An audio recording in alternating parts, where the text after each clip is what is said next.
MTF Alpha-1. Alpha units are the SCP Foundation's top-shelf strike teams. The ones so classified that just saying their name puts you on 3 watch lists and a PowerPoint slide titled People to Get Rid of Later. And the most infamous example? Alpha-1 aka the Red Right Hand. They're basically the O5 Council's personal hit squad. When the bosses need someone assassinated, silenced, or disappeared, Alpha-1 handles it, no questions asked. So no, these guys aren't sent to fight monsters. They're sent to fight you. They cover the usual Foundation errands like assassinations, cover-ups, eliminating traitors, and silencing whistleblowers. If you know too much, Alpha-1 shows up.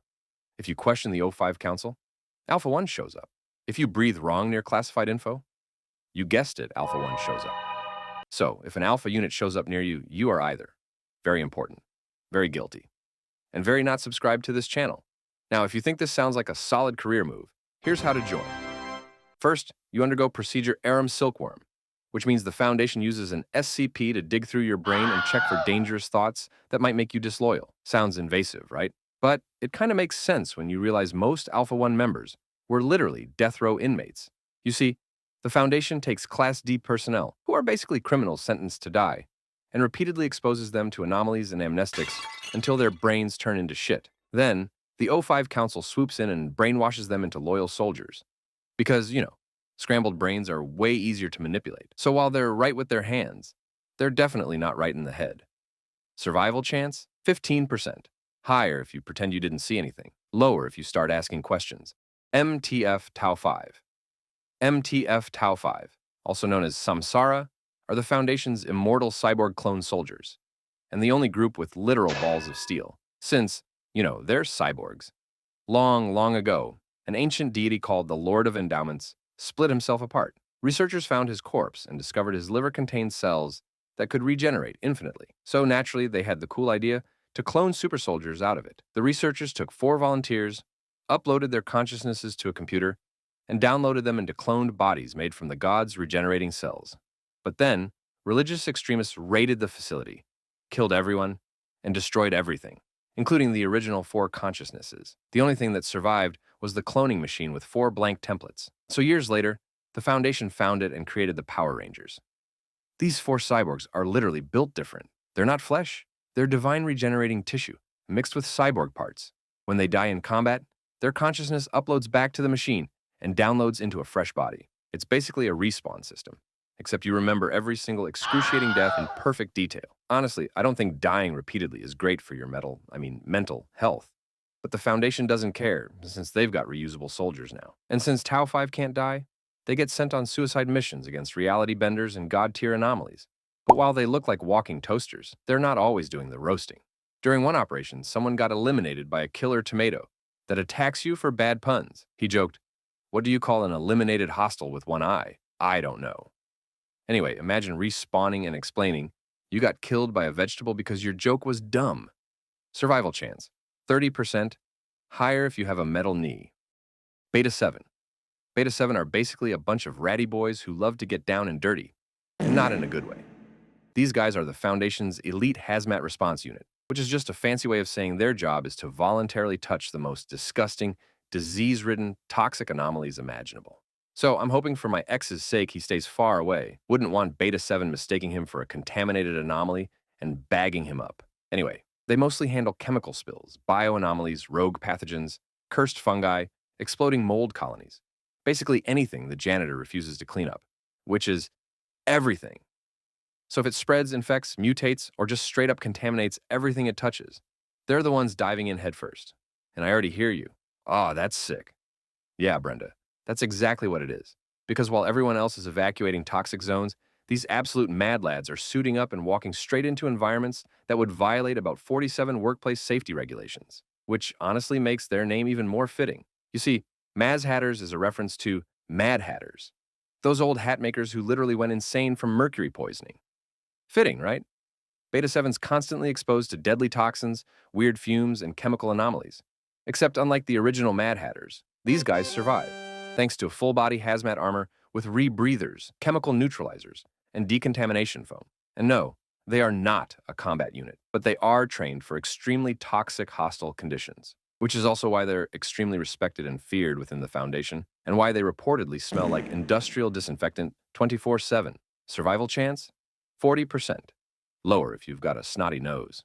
MTF Epsilon-11. When everything goes completely to shit all at once, I'd say like multiple breaches, dead researchers, alarms blasting, that's the moment the Foundation presses the "oh crap" button. And that button?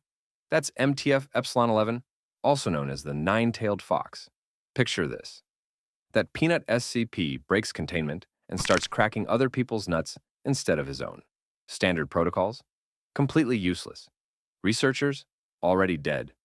Class D personnel? Running for their lives thinking this is finally their chance at freedom, which, sadly, it isn't. Because this is the exact moment Epsilon-11 kicks down the door.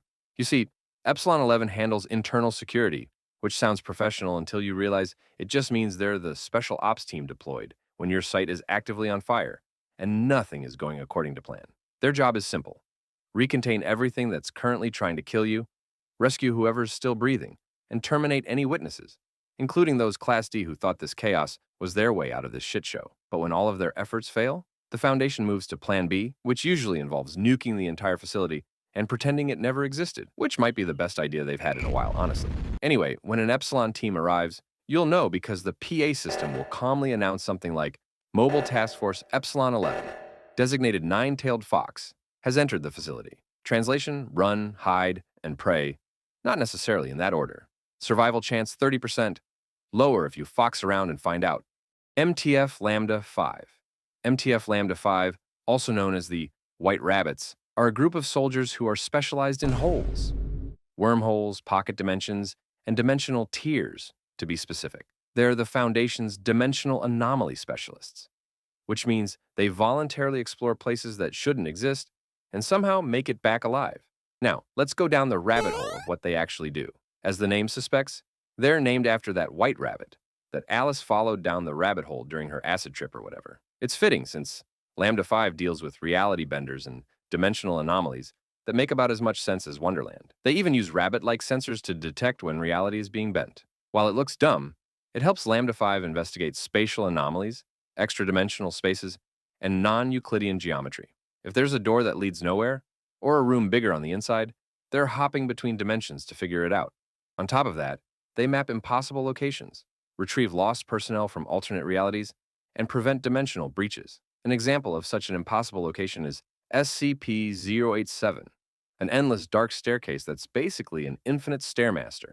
And yes, they've also retrieved personnel from that musty, corrosive grandpa who drags people into his personal hell dimension. So basically, the places they explore don't follow normal rules. Gravity? Completely optional. Time? Broken. Hotel? Trivago. Anyway, don't ever pull a white rabbit out of a magical hat with these guys around, or Lambda-5 will be kicking down your door thinking you've opened a dimensional portal. Survival chance? 50%. Higher if you stay in normal reality. 10% if you follow them inside. MTF Eta-10. MTF Eta-10, also known as See No Evil, takes their name very literally because their entire job is to not look at things. These guys handle visual cognitohazards, mimetic agents, and anomalies that are dangerous to perceive. Basically, anything that attacks your senses, your sanity, or your ability to spell your own name correctly. Their motto is, you can't trigger a visual mimetic hazard if you don't have eyesight, obviously. See, I'm legally blind. Which is why they're all blind. Well, sort of. They operate completely blind using thermal imaging, echolocation, and tech that lets them see without actually seeing. They're also trained to fight entirely without vision, relying on sound, heat signatures, and spatial awareness. It's basically the blind leading the blind, except they're all trained killers who've turned a blind eye to normal combat training. Now, Eta-10 investigates and contains cognitohazards, perception-based anomalies, ritualistic SCPs, and occult anomalies. They roll in wearing cool stuff like specialized helmets, anti-mimetic visors, and scramble gear. And just trust that this tech is necessary when handling anomalies like SCP-096, whose face you can't look at unless you want him tearing you from limb to limb. By operating completely blind, they can walk right past him without triggering a mental breakdown from Mr. Lanky White Dude. So, if Eta-10 shows up and tells you to close your eyes, you close them. No questions. No peeking. Because if they're going in blind, there's a damn good reason you shouldn't be looking either. Survival chance, 35%. Higher if you follow orders. 0% if you peek. MTF Omega-7. Remember when the Foundation thought weaponizing SCPs was a great idea? Yeah, about that.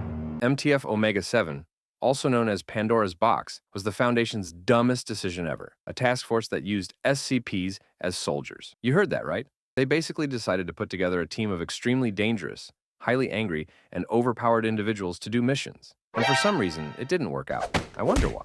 I mean, what could possibly go wrong? The star of this disaster was SCP-0762, aka Abel. You know, that sexy shirtless murder hobo who respawns just to kill again. He's every girl's hear me out pick.